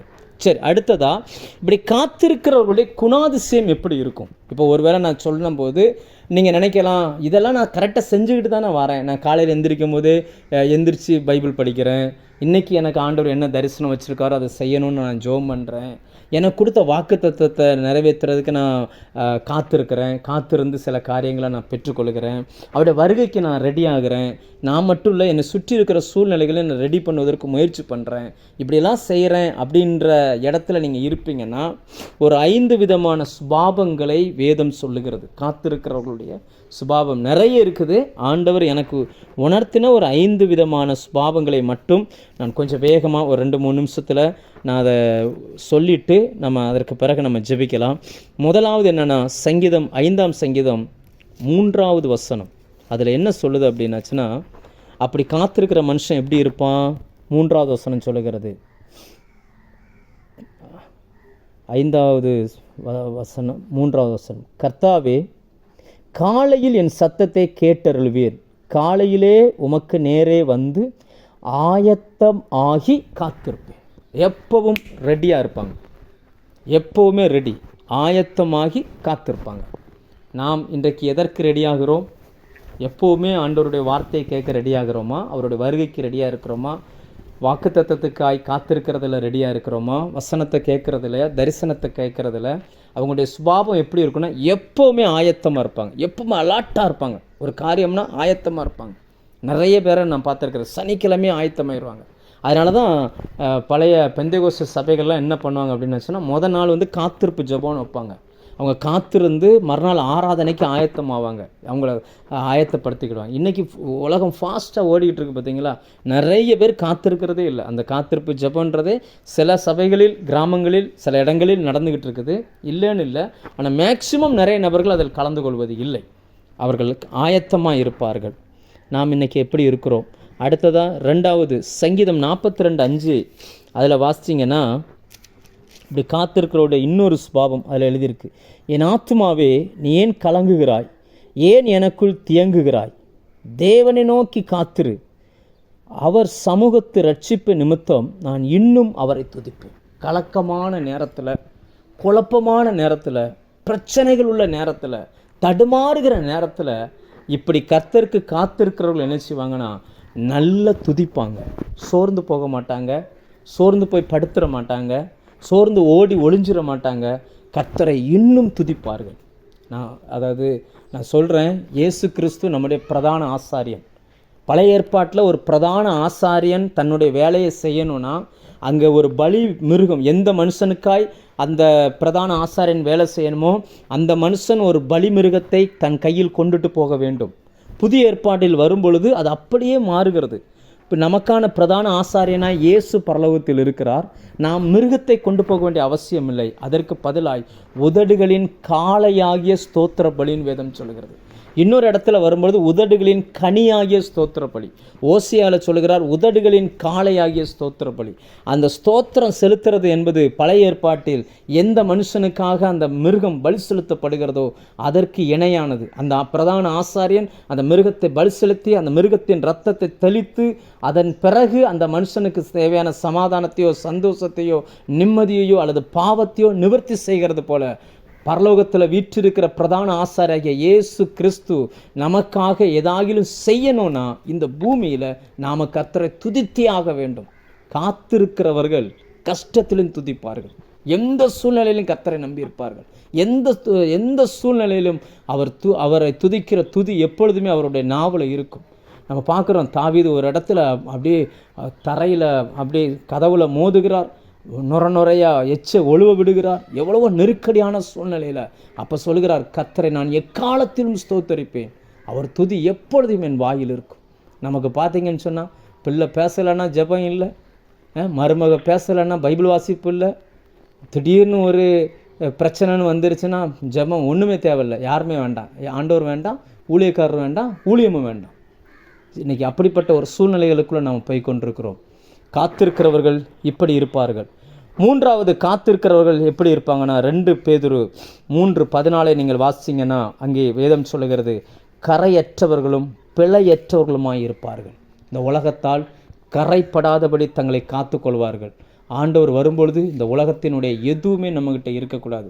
அந்த அளவுக்கு பரிசுத்தமாக இருக்கிறவன் இன்னும் பரிசுத்தமாக இருக்கட்டும் அப்படின்னா, இன்னும் நாளுக்கு நாள் அவருடைய பரிபூர்ணத்தினால் நம் கிருபையின் மேல் கிருபை பெறுகிறோம். தேவன் அநேக பரிசுத்தத்துக்கு ஏதுவான காரியங்களை உங்கள் வாழ்க்கையில் செய்வார்களாக. பிழையற்ற ஒரு பரிசுத்தத்தை நாம் விரும்புவோம். 5வது அதே 2 பேதுரு 3:14 சமாதானத்தோடு அந்த வசனத்தை நான் வாசிக்கிறேன். 2 பேதுரு 3:14, பிரியமானவர்களே, இவைகள் வர காத்திருக்கிற நீங்கள் கரையற்றவர்களும் பிழை இல்லாதவர்களுமாய் சமாதானத்தோடே அவர் சந்நிதியில் காணப்படும்படி ஜாக்கிரதையாக இருங்கள். தேவ சந்நிதியில் வரும்பொழுது உங்கள் இருதயம் சமாதானமாக இருக்கணும். கர்த்தரோடு மட்டுமல்ல, மனிதனோடும் சமாதானமாக இருக்கணும். எத்தனை நபர்கள் இன்றைக்கி சண்டை போட்டுட்டு தேவ சமூகத்துக்கு வர்றாங்க, சண்டை போட்டுக்கு ப்ரேயருக்கு வர்றாங்க, கோவப்பட்டுட்டு ப்ரேயருக்கு வர்றாங்க தெரியுமா? தேவனோடு மாத்திரமல்ல, மனிதனோடும் சமாதானமாக இருக்கணும். அப்படி காத்திருக்கிறவர்கள் அப்படி இருப்பாங்க. அதனால தான் இயேசு சொன்னார், நீ ஜெபம் வரும்பொழுது உன் சகோதரனோடு உனக்கு மனஸ்தாபம் உண்டுன்னு பார்த்துட்டேன்னா அங்கே வெயிட் பண்ணு, அப்படி காணிக்க வச்சுட்டு போய் அவன்கிட்ட ஒப்புரை வாங்கிட்டு அப்புறம் வா அப்படின்னார். இந்த சுபாவத்திற்கு அழைக்கப்பட்டவர்கள் அல்லது காத்திருக்கிறவர்கள் கீழ்ப்படிவார்கள். சின்ன ஒரு பிரச்சனை வந்தாலும் டக்குன்னு போய் மன்னிப்பு கேட்பாங்க. அவங்க பேசுகிறாங்க, பேசாமல் போகிறாங்க, அதெல்லாம் பிரச்சனை இல்லை. காத்திருக்கிறவர்களுடைய சுபாவம் இப்படி இருக்கும். கடைசியாக யூதா புத்தகம் 21ஆம் வசனம் சொல்லுகிறது, காத்திருக்கிறவர்கள் எப்படிப்பட்டவர்களாக இருப்பார்கள் அப்படின்னு பார்த்தீங்கன்னா, தேவனுடைய அன்பிலே உங்களை காத்து கொண்டு, மனுஷனுடைய அன்பில் அல்ல, தேவனுடைய அன்பிலே உங்களை காத்து கொண்டு நித்திய ஜீவனுக்கு ஏதுவாக நம்முடைய கர்த்தராகிய இயேசு கிறிஸ்துனுடைய இரக்கத்தை பெற காத்திருங்கள். மனுஷ அன்பில் இல்லை, காத்திருக்கிறவர்களுக்குள்ள மனுஷ அன்பு குறைஞ்சு தேவ அன்பு பெருகி வருகிறது. நீதிமொழிகள் 4ஆம் அதிகாரத்தில் நாம் பார்க்கிறோம், நீதிமானுடைய பாதை நடுப்பகல் வரைக்கும் அதிகமாய் பிரகாசிக்கிற சூரிய பிரகாசம் போல பிரகாசமான நாட்களை இந்த நாட்களில் கர்த்தர் நமக்கு தருவாராக.